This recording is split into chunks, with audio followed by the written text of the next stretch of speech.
Good evening, everybody, and welcome back to another video, basically E with the captain. And joining me is VonFrank, the mastermind behind the Star Trek person. Hello, Setaris. Say it right. The Star Trek Bridge Commander Remastered Mod. Hi there, how are you doing? Hey there, how's it going? I'm pretty good, and how are you? I'm fine. I'm having apple tea and some chocolate. What do we have? Nice. I've got milkshake. And as for what I'm going to eat, well, for where I am right now, it's almost supper, so I'm going to hold off on food until then. Um, but yeah, just kind of relaxing this afternoon. That's good, that's good. Yeah, it's afternoon for you. I'm having nearly after 10 here. Yeah, big time difference.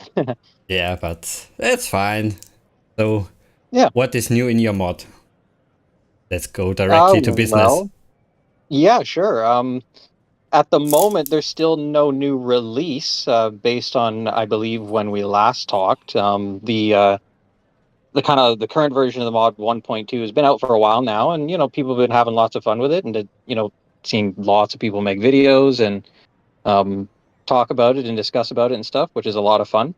But that being said, I am working on the next version, 1.3, which is going to have a lot of new ships, from things like Lower Decks and Picard, which of course is both of which have shown a bunch of new ship classes across the board there. So there should be a lot of new fun additions for that.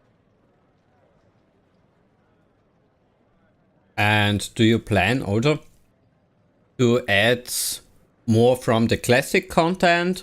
Or is it just now your focus basically on the Picard series?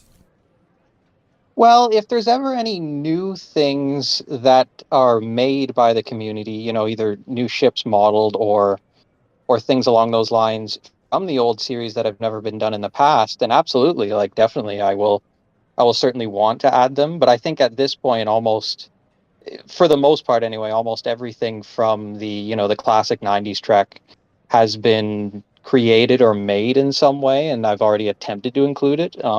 That being said, I know 1.3 does have a couple of new ships or is going to have a couple of new ships that are from 90s Trek that will be new for the mod as well. So there's not nothing, but I think we've just with currently Trek moving into its new era, there's definitely more new stuff coming from that. I'm curious, I never asked this before. How hard is it to add more and more stuff to Bridge Commander? Is there a hard limit how much you can add? Well, fortunately, the way Bridge Commander was made, and also the way that the modders throughout the history of modding the game have made it to be accessible, they've done a really good job in making it mostly limitless as far as how many ships you can add, and things along those lines. The limitations both myself and other people who mod the game are running into are more limitations of the program and the engine, in the sense that it was made in 2002 and it doesn't always handle a lot of the high quality ship models that our really talented community members are always putting out. It doesn't handle them super well when there's a lot on screen. And I'm sure a lot of people who've played both my mod and other mods like Kobayashi Maru are familiar with the game can crash sometimes here and there, and that's not so much on the modder side of things. Is certainly not their fault. It's really the engine showing its age. So that, if anything, is the limitation there. But regardless, we all still have fun with it, and we do what we can. I wouldn't say it's the age of the engine. I would say it's a core feature of Bridge Commander that it crashes. That was always the Yeah, case. it wouldn't be Bridge Commander if it wasn't crashing every Yeah. little bit here and there. But it's really interesting how stable it runs today compared to the Vista era. That was really annoying, especially if you had a program True. like MSN manager Messenger, which had this Right. strange pop up which always crashed my Bridge Commander. Yeah, I think it is in the Windows 10 era and beyond. It's a little bit more compatible, simply because community members have found ways to make it more compatible than it was kind of in that in between period with around Vista, like you were saying. So yeah, it's at least it's getting to a bit of a wider audience and people having more easily a fun time with it recently.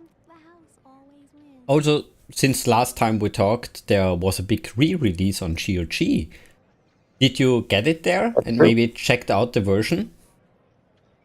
So I personally didn't buy it on GOG because I actually already owned the game on disc, so I didn't really need to. But several other members of the modding community that we're in, like they've tried it and compared it, and we kind of went in depth looking what the differences were between the releases of the original disc version and what's on GOG. They are all very similar under the hood, so there fortunately wasn't any compatibility issues here and there. But yeah, me personally, no, I never actually ended up getting the GOG version. But it is really cool that after this long, it is finally able to, people are able to easily get Bridge Commander again. Yeah, that's so true that we finally can Yeah. buy it again. Sadly, there are still so many games missing from that golden age, but at Yeah. least we have that. Yep. The reason why I ask specifically for Bridge Commander is, it's a the crashing is a feature and some other performance problems are there. And for Star Trek Armada 1 and 2, for example, they really did a lot of adjustments in the, I would say, DirectX wrapper they use. For example, Right. the multiplayer was very instable. It's not really stable now, but it was much more worse back then, and the engine now runs much more fluently as the original wrapper, which the community did years back. So they did Yeah. some stuff under the hood which improved Armada. Sadly, they didn't do anything for Elite Force, and well, I wondered what Bridge Commander changed, but I hear not that much. Yeah, speaking of Armada, actually, yeah, so that's one game that I never myself owned back when it was original. So I actually did buy Armada 2 on GOG. And you're right, they did a good job with the built-in wrapper for that to kind of help it run on more modern resolutions. So they clearly did some work for that, but no, they didn't do a ton for Bridge Commander. It still has its five built-in wonky old resolutions that most modern computers don't tend to be compatible with, but what can you do? Yeah, well, we have to be thankful we can play it again legally. Exactly. Yeah. That we can play it at all, exactly, yeah. Yeah. And even though I had all the discs still in my shelves, yeah, I bought them again to basically send a message. It's not about the money, it's Yeah, about the yeah, message. for sure. No, that makes sense. That makes sense. Help support the community overall and show that there's an interest in those games. Yeah, definitely. Speaking about interest, do you also think we can see some interesting multiplayer modes in the future? Do you plan to add there anything?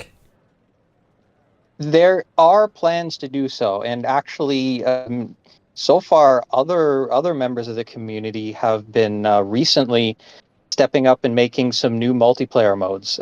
So that, fingers crossed, is something that can come not only to Bridge Commander Remastered, but just also in general in the future, which was never really heavily experimented with before. There were definitely a couple of new modes over the years made, but not as much as it seems like is going on right now.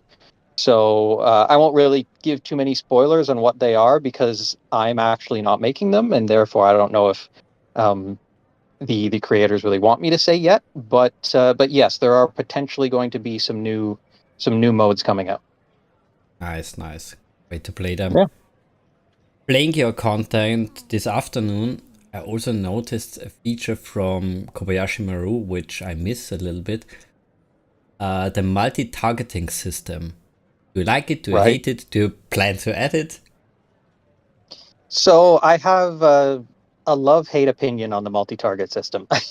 I like the general idea of it, and it is fun, from a player standpoint, to be able to use to enable multi-targeting on your ship.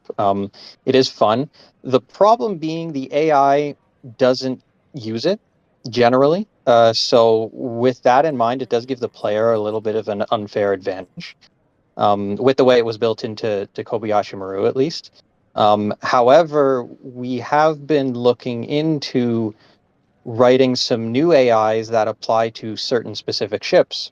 For example, I did have some success making tweaking an AI that various other community members have put together in the past to work with a couple of specifically the Borg ships in Bridge Commander Remastered, so that Borg cubes, Borg tactical cubes, assimilation cubes, they will actually multi-target ships.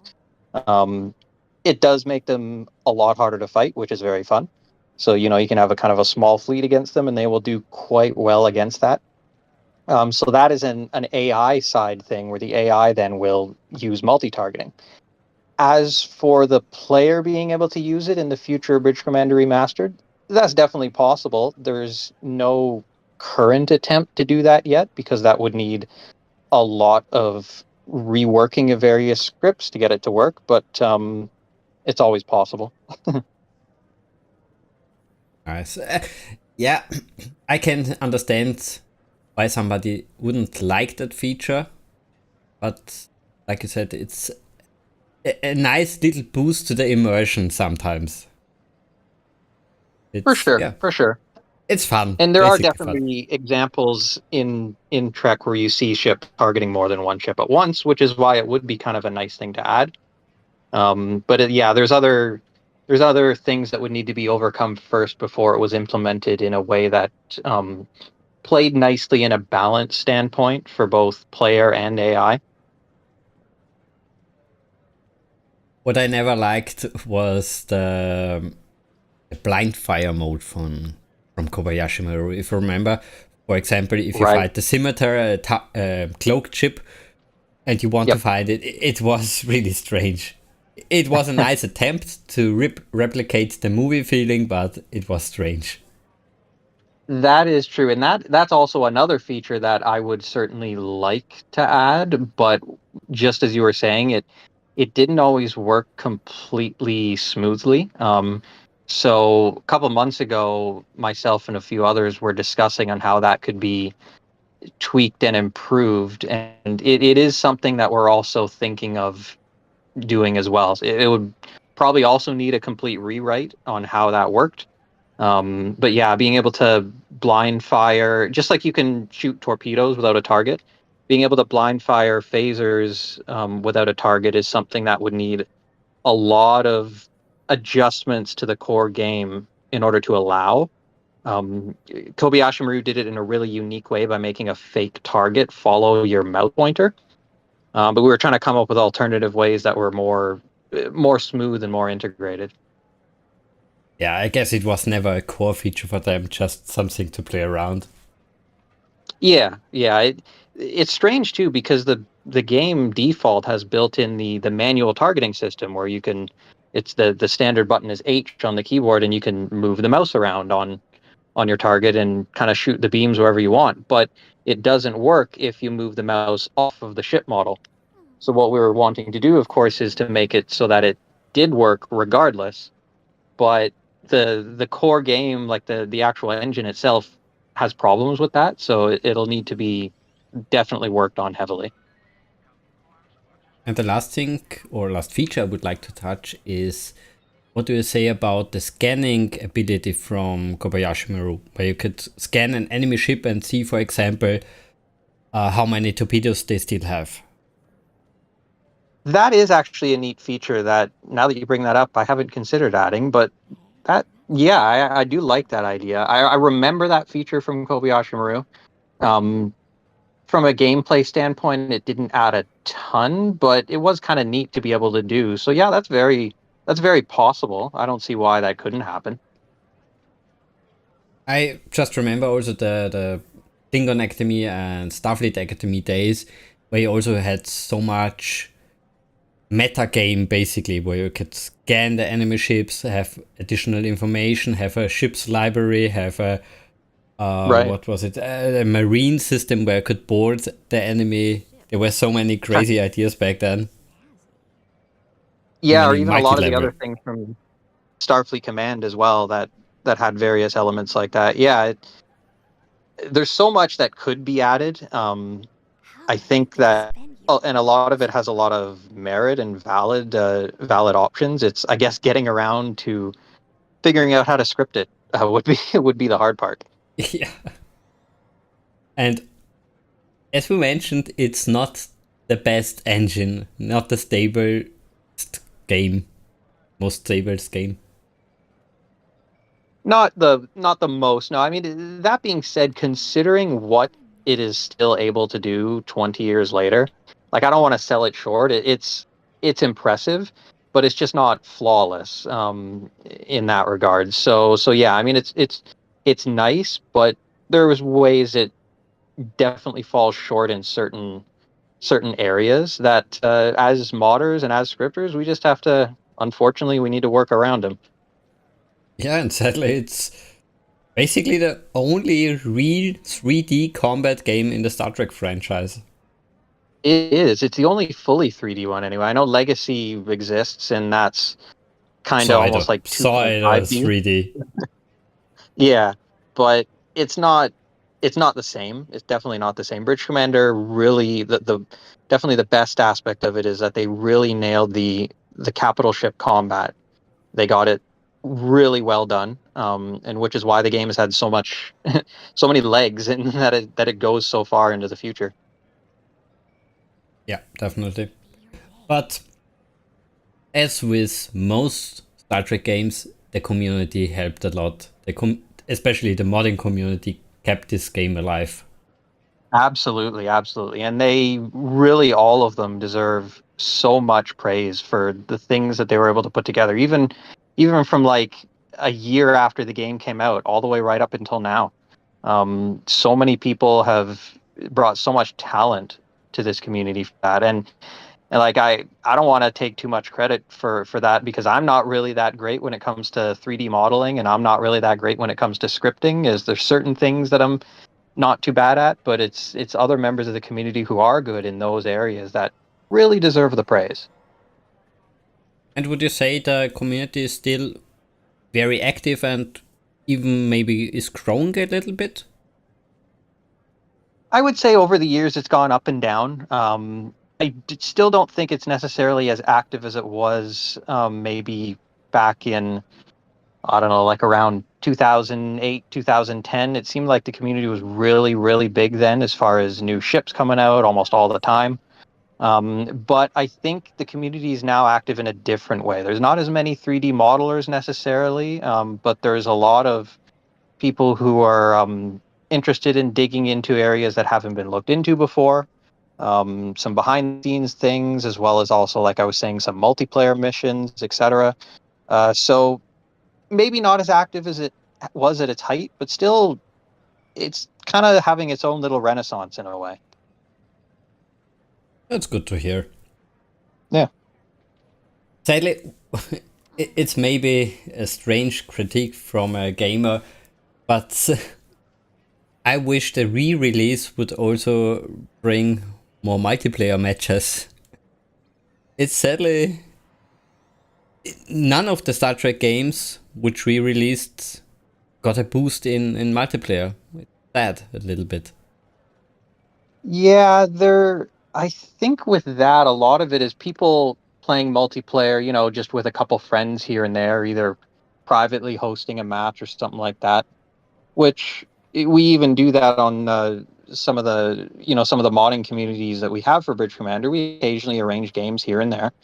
But yeah, there was never really a resurgence in a very large ongoing online presence in the games, unfortunately. And there could have been, because these games have a lot of potential for that, but I guess it just wasn't really popular enough, unfortunately. Yeah, that, and I also think it's maybe in today's age the problem that we have too many games. in our libraries. Yeah, that is true. Well, That is true. it's like opening a streaming service like Netflix or Disney Plus. There's too much content. They push out too much stuff every day. I read, You're just I can't overloaded with selection. I can't remember exactly the number, but I think there are over 30,000, 40,000 games which yearly release on Steam. It's an That's unbelievable crazy. number.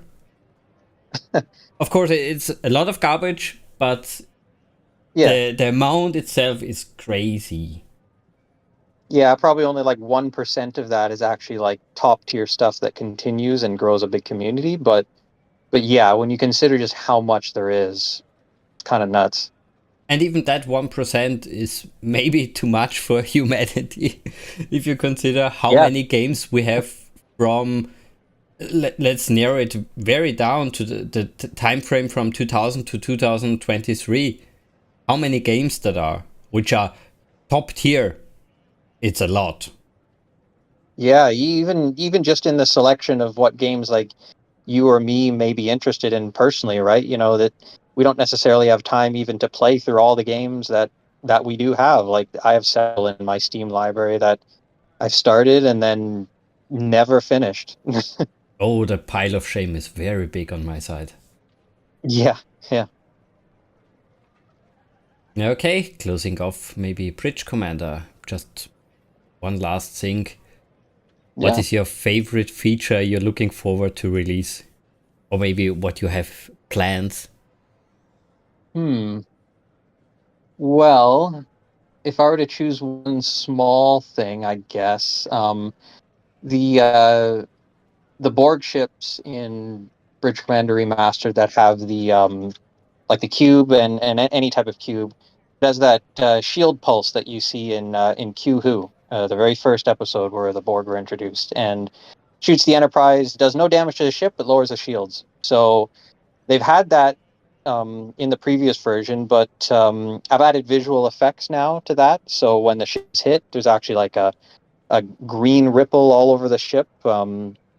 And adding kind of neat visual effects like that, it doesn't add much to gameplay necessarily, but it adds flavor to when certain events happen, and I think it was pretty cool. So that in particular is one neat thing.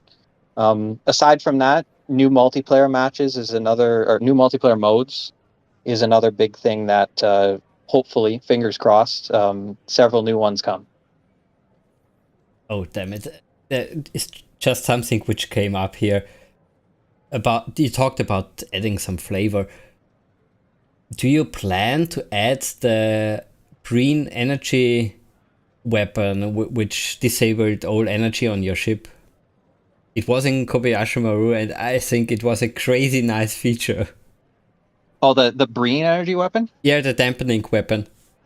Yeah, that actually that's in already. Oh, So nice. in the current version, if you play the Breen ship or fight a Breen ship, um, it has the energy draining torpedo now because Bridge Commander takes place after the Dominion War, and we know that the Federation found a bit of a antidote or a counteractive against the Breen weapon. It doesn't completely 100% disable a ship, but what I have it set up is that takes the shields down and seriously damages the power system. So when you get hit by it, it's still a big threat. But your ship can still fight. You just need to manage your power systems a little more smartly. Okay. So a nice Yeah, balanced version. I like it. In Kobayashi exactly. Maru, it was basically you are dead. You are so dead. Yeah. Well, and I mean, not spoiler for anyone who hasn't necessarily seen the recent season of Lower Decks, but in Lower Decks, we actually see the Breen again, and they do shoot that weapon still. And much like I just described, where it doesn't completely disable a ship, it does still heavily impact them. And I wanted to kind of match that. So yeah, it ends up being kind of a bit more balanced. I completely forgot that. Yeah, they mentioned and showed them in Lower Decks. Yeah. Okay. You want anything else on the Bridge Commander side? Anything you would like to add?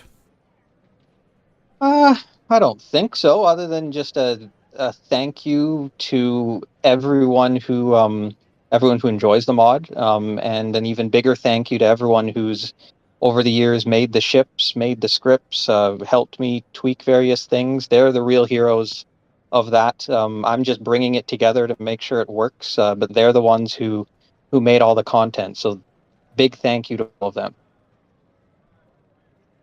I also have to thank them, of course, that they're helping you creating this nice version of Bridge Commander. It's truly is a remastered version. Balance and adds so much more stuff to the game. Yeah, I'm glad that the community likes it. We hope for much more multiplayer, especially co-op. I would like. Okay, then I would say I would just also inform everybody about my changes here on the channel. Nothing sadly too big on the content side, because I did a lot of changes in the background. I switched from Vegas to DaVinci Resolve, which, yeah, it was a hard transition. It cost me many brain cells. Sometimes I think, what do these crazy developers think? How to make a fluent timeline editing software? It's strange sometimes. But it sadly offers too many nice features. I'm not sure if you're familiar with Resolve. Not really, no. I don't stream much myself, so I tend to just use OBS when I do, but yeah, not that familiar. Okay, it's basically a free editing software, but if you Right. get the paid version, they offer additional features. It's really strange also that it was original more for pictures, and they edited video editing on top of that, and it's now the go-to tool for every small YouTuber, and even professional production use it now more and more. Oh, cool.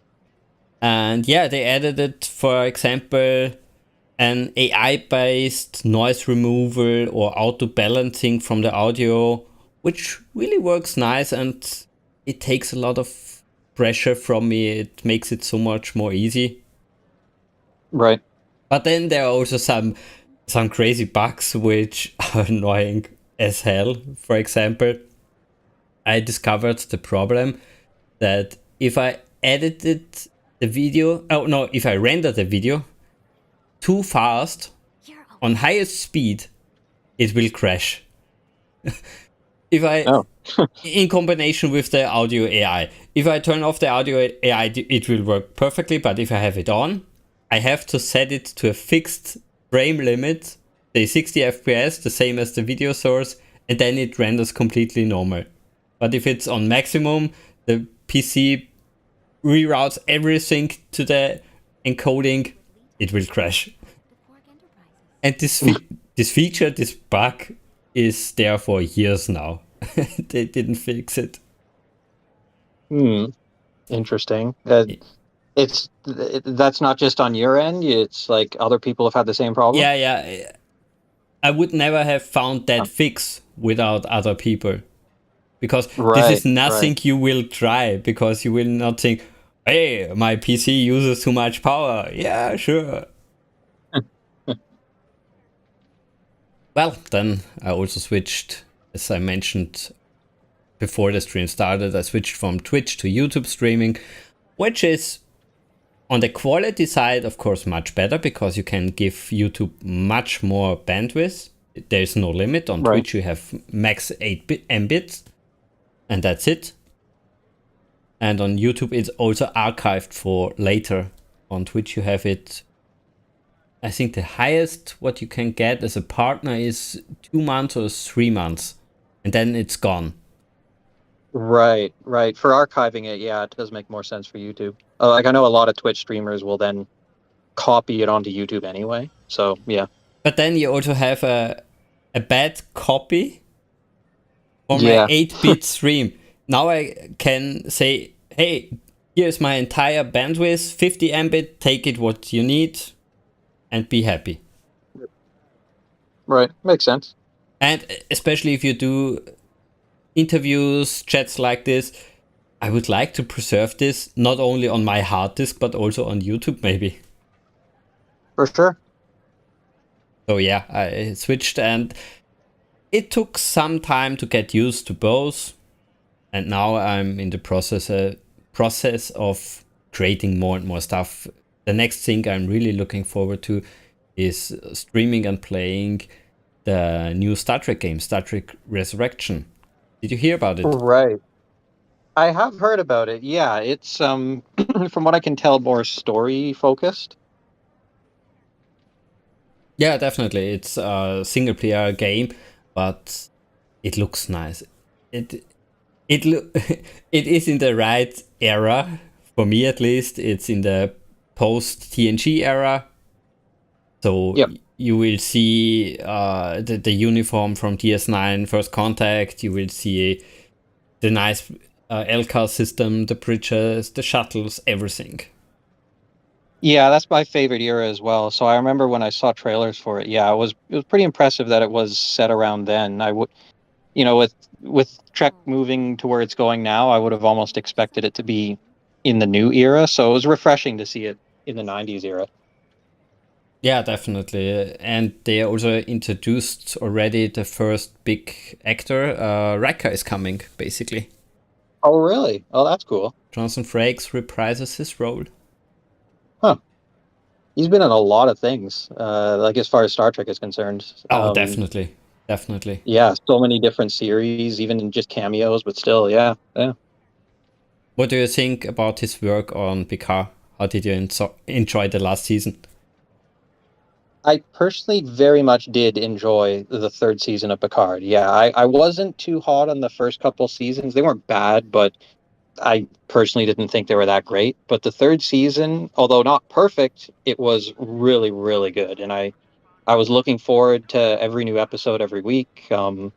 Yeah, I'm I very much enjoyed it.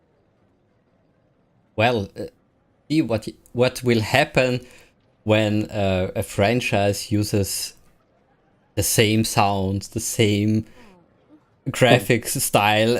Hey, it's a franchise. Maybe we should use it. The stuff we created back Yeah, then.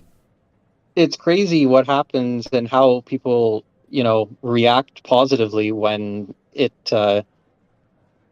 goes back to its roots in a way, in the style of storytelling, and yeah, it was definitely kind of a love letter to the fans of the '90s Trek, and I was very happy with it.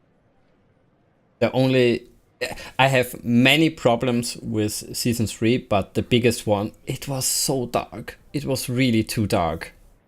That's true. You're not wrong. It was the lighting was definitely different. I mean, it's some people could say it's a minor nitpick overall, but yeah, you're not wrong. Uh, I have many minor things which don't destroy the entire thing for me, but the lighting was one of the things which, in some instances, really destroyed the feeling for me. Because Right. That's cool. if you can't see even the background actors completely, Right. you did something wrong there. And Yeah. the excuse basically from them, well, you have to use the right settings and the right TV, and well, that's not a good business strategy. Did No, I nobody don't think that's a check valid that? excuse. Yeah. But in general, it was a good feeling to see, Yeah, for sure. especially the Enterprise D. Yes. Yeah, that was it finally got a proper send off instead of the unfortunate catastrophe of generations for what happened to it. Yeah, definitely. Well, it was a quick end to the D, so they could have a cinematic Enterprise basically. Yeah, yeah. And did you watch the other Star Trek shows? The new ones, I mean. So some of them, yes. Well, actually, most of them, yes. I watched through Strange New Worlds. I really like that. All of Lower Decks I've seen, and it's hilarious, and I really like that as well. Picard, obviously, I've seen all of. Prodigy, I recently watched through, and I wasn't expecting to like it, but I actually very much did. I thought it was quite good. Definitely, I mean, it's aimed at a younger audience, but ignoring that just as an addition to the Star Trek universe, it was quite good. Um, I have not watched all of Discovery. It's definitely my least favorite. Um, I know its last season is coming up, but it's remains to be seen whether or not I'll go through that or not. Yeah, at least for me, it was always kind of. I want to watch it, but I will suffer through it. Yeah, I suffered through 2 seasons of it, really, really fingers crossed, hoping it would get better and get better, but it just never did, and I therefore just never gave the third season or the fourth season a chance, especially since by that time other Trek shows had come out, and those ones I really did enjoy. So yeah, I mean it's unfortunate. I'm glad that people who like Discovery like it, but it's just not for me.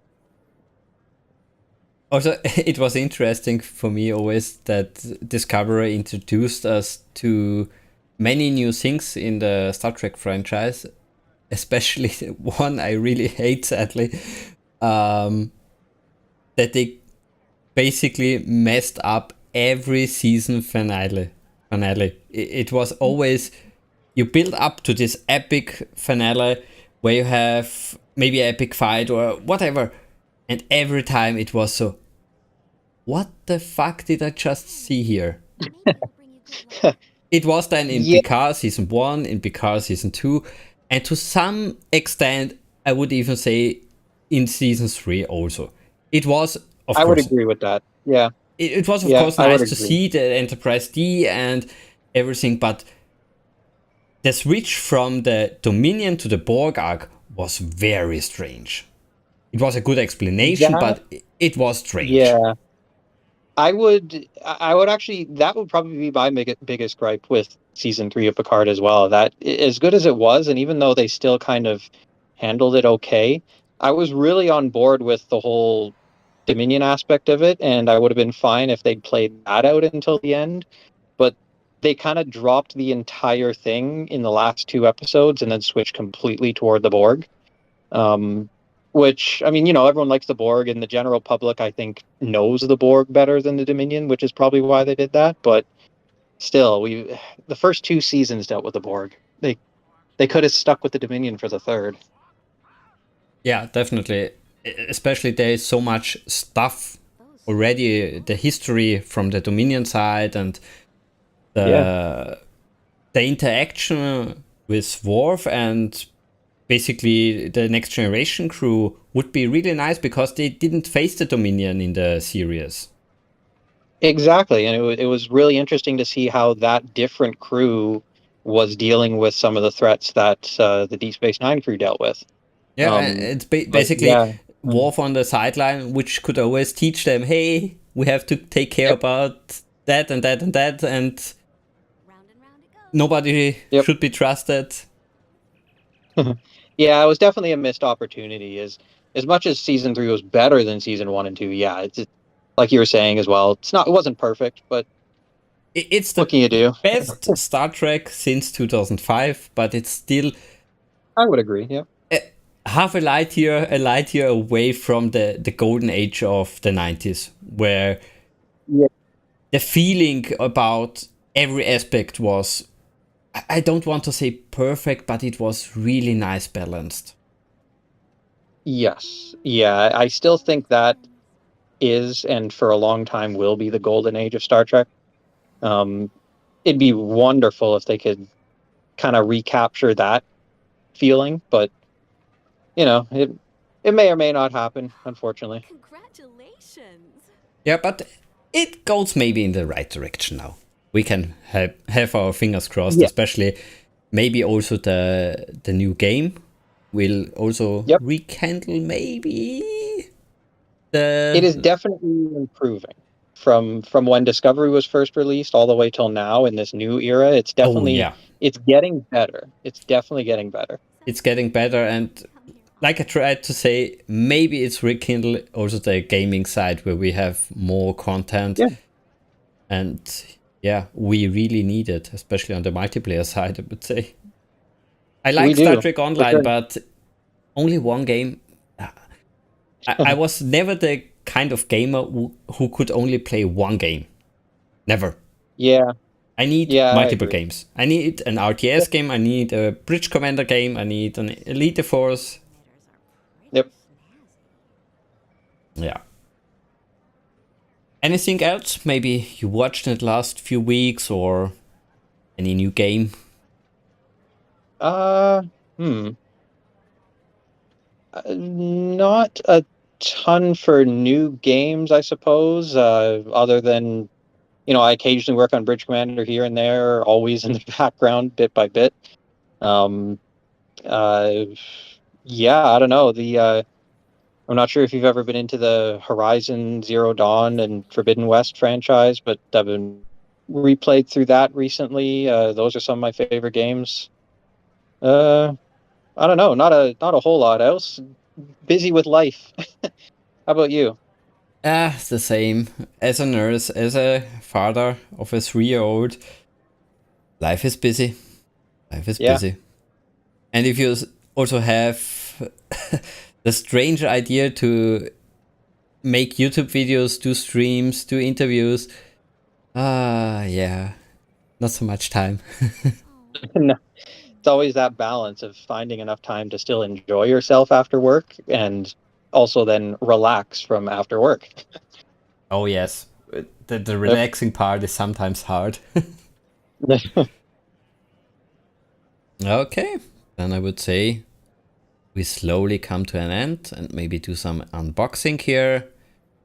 This Okay. time have camera work. Tup, tup, tup. Nope. It. I would say with the press E. Sadly, my drug supplier reopened. We have now Eaglemoss back. They went bankrupt not long ago. And yeah, a company is so nice and resell all of the stuff they had. So here's the magazine part. No, I didn't realize that the whole package was so kind of detailed and high quality. Yeah, That's cool. maybe I will show you the magazine a little bit later. Let's open this first. Did you ever get in contact from about Eaglemoss? No, I've never really looked into their models. I actually have always taken an interest in plastic model kits, Just Star close Trek that. model kits, like back in the older models, but never the new ones. I think the detail is really nice. That is quite cool, yeah. It's expensive, of course. This one was it 70 euros?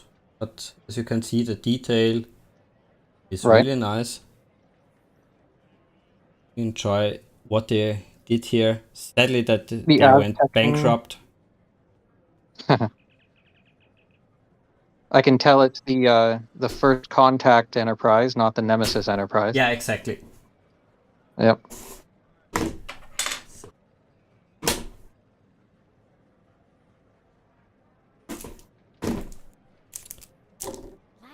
Back in the was it? In the early 2000s, they did a magazine, Star Trek Facts and Info. It Okay. was basically they created new stuff and old stuff and combined everything about every aspect in Star Trek. For example, the ships, the interior, the favorite species, layouts, episode guides, everything. They had over 300 magazines. It was a weekly release. Huh. I don't remember that. It maybe I never got it here in Canada. I'm not really sure. looks really nice. Oh, cool. Yeah. And the reason why I'm telling you this is the magazine was not created by the same guys, but they used a lot of the information here. Right. Okay, some first contact pictures, of course. Oh, because I see the Borg here. I think the Borg customs look, in general, the customs, the set design and the customs of the actors and everything looks Right. in the 90s much better than in today's age. Pictures, of course, from first contact. Ooh, some concept art. Mm-hmm. Right. Ooh, this really nice.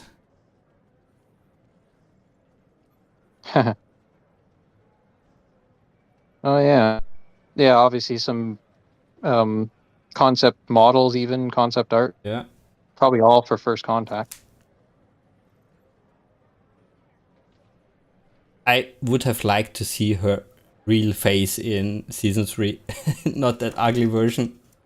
Yeah, that would have been interesting. I'm kind of curious that they never really described how she got to that point in particular. Especially that introduction was so much Yeah. more frightening than compared to what Yep. we got. Okay, it's very Borg heavy, the magazine. Normally you have much more detail about the ship and the history and everything. Mm-hmm. Maybe on the freight. What would you say is your favorite moment in about the Enterprise E? That would definitely be the battle in the Basin Rift with the Scimitar. I think It's the I same for know. me. It's the same Yeah, a for lot of me. people have problems with Nemesis, and I get it. You know, it wasn't from a script standpoint, it wasn't a perfect movie, Yeah, but regardless of that fact, it's one of my favorites just because of yeah, the that battle, action sequence. that battle. Yeah. And I But know Star Trek's not exclusively about battles, but still, that particular sequence was very, very excellent. especially, I was 15 when I saw the movie, Right? and the first scene of the Enterprise E, where it was basically a slow push from here to here. Right. It The was flyover. amazing. It was such a nice flyover. God, Yep. I loved it. And the music It's in the such an cinema. unfortunately like it's a short scene too, but it's unfortunate Yeah. because it's such a good scene. The house always wins. What I find on the model interesting, you can't see it properly, but even here the shuttle bay, they painted basically. It's Oh not yeah. flat, it's a little bit carved in. Right. So nice detail here. Cool. Yeah, a really nice picture, really nice ship, and strangely the pictures on the website I really didn't like.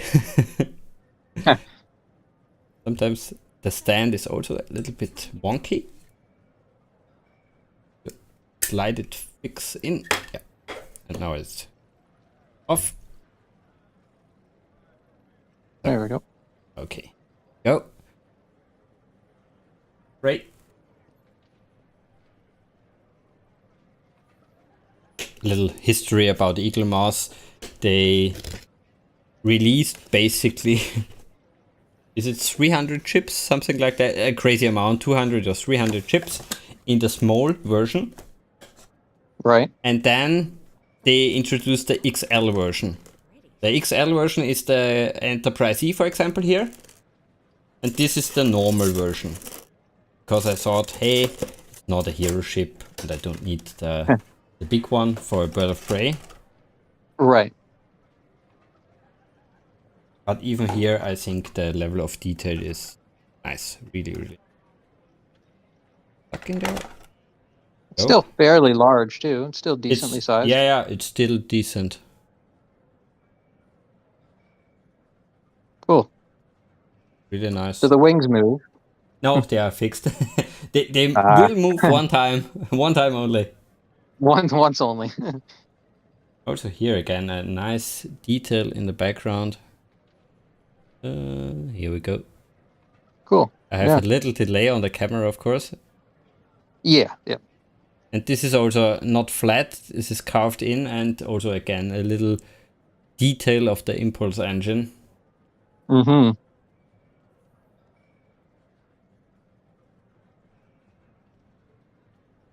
Yep.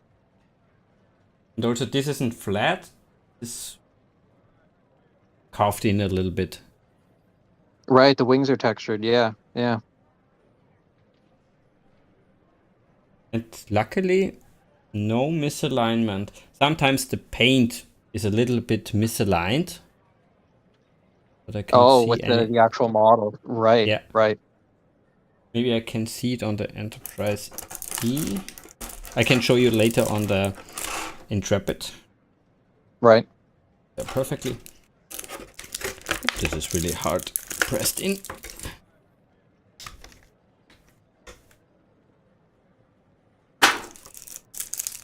But it's yeah, a little bit expensive to buy the entire collection. That I can imagine. I mean, it was the same with the old models too. They, and you had to put those together and paint them and add all the decals yourself. And they were still like here in Canada, they were like, $50 for just one. This is your lucky spin. I just realized my light went out. Is the lighting still okay-ish? Oh yeah, it's fine. Yep. Okay. Yeah, it will sit the impulse drive perfectly. You want it push you in. Cool. Nice little model. Yeah, they always have a guide for dummies how to mount it. The universe go round. What would they say your favorite moment on the Bird of Prey side? Ooh, I mean, definitely the picture that you have there with it appearing above that decloaking above the fishing boat was Yeah, a really cool that moment. was really nice. But General Chang's Bird of Prey that could fire while cloaked was probably one of the cooler moments for the Bird of Prey in the franchise that I can think of. This is really hard to tell The house where it's from. Disruptor firing. And remember. Right. For me, I have to say, of course, the movie side was amazing, but the battle in the episode, DS9 episode, once more onto the breach with Chang, I think. Was it Chang or Carlos? Oh, with Core, was it Core? Core, maybe Core. Yeah. We know at least what we're talking about, and where they attack the planet and then go to Right. space. That was really, really amazing. That was an interesting moment because you rarely see ships going from space all the way to the surface to bombard something. Yeah. Also, that episode where they helped the Defiant deploy the mines was also really nice. Right. Martok's Bird of Prey. Yep. Yeah. That was generated. The motion pic, not the motion picture. Star Trek: The Voyage Home was also a really nice movie. Yep. Oh yeah, and of course that Bird of Prey, that same Bird of Prey was captained by Christopher Lloyd, of course. Yeah. And yeah, we all It's- like Christopher Lloyd's Klingon. Yeah. So just give me a second. Congratulations.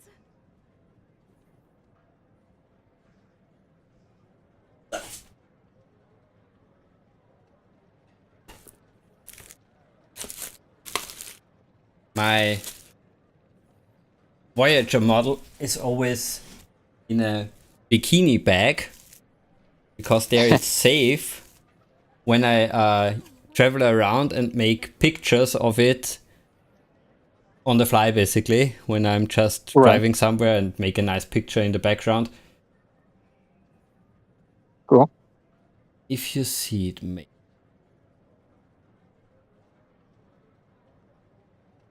yeah, you will see that the windows are a little bit misaligned. Oh yeah, yeah.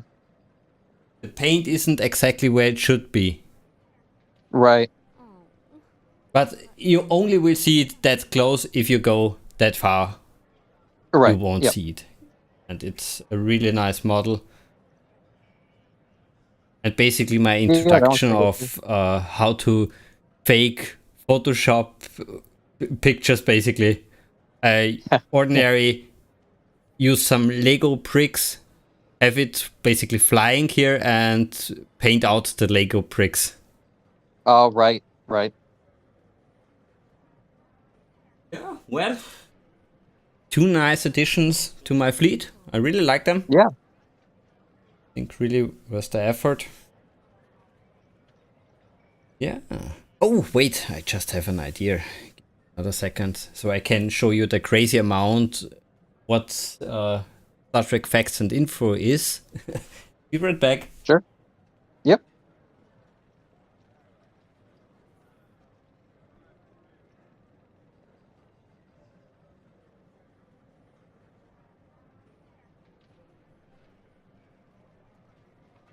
platinum is a girl's best friend.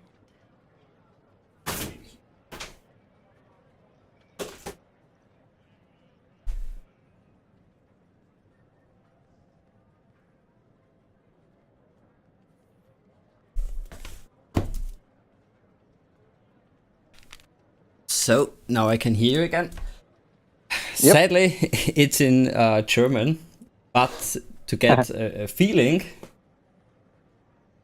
Some. Oh, holy cow, that's really dusty. Basically, they did everything. It's basically the main bridge of the Stargazer. How Okay. it looked. Oh, interesting. Yeah. And that kind of information they used. There they talk about the change of the galaxy. Oh, right. The refit galaxy and all good things. Right. Right. The Constitution class. Comparison between them. Right. And it doesn't end. It's everything. It's the inner rooms, basically, of the Excelsior class. Mm-hmm.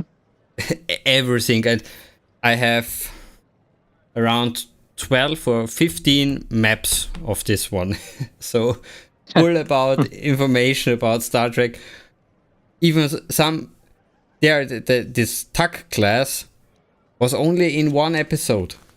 Round and round. And they have everything. Oh, the curry. Yeah, the curry tug. Yeah, yeah. Yeah. So Yep. a small detail. The Daedalus class was never on screen really. But they Yeah. wrote an entire page about it and more. Cool. Yeah. Yeah, that yeah, I've never seen that before in an English release. That's pretty cool. Yeah. So we learned again something new, something old, Yep. and more. Girl's best friend. Well, I have. Let me rephrase it. Thank you for joining, of course. I hope you Of had course. some fun. Thank you for the invite. Yeah, definitely. It was a lot of fun. Yeah, maybe in the future we continue our talk about how Star Trek is going, especially the gaming side would be nice to see what more information we can get there in the future. And of For course, sure. there will be more Eaglemoss ships. And I guess I have to go to bed because my English is breaking down more and more. Okay, yeah. Thank you for joining, and I wish you the best of luck with your mod. I can't wait to play more and more. Okay. Well, yeah, thanks again for the invite, and it was a really good time. So just the end screen. Where is it? Oh. I'm really bad with my shortcuts today. Okay, guys, everybody in the chat, have a good night. See you around. Bye bye. Take care.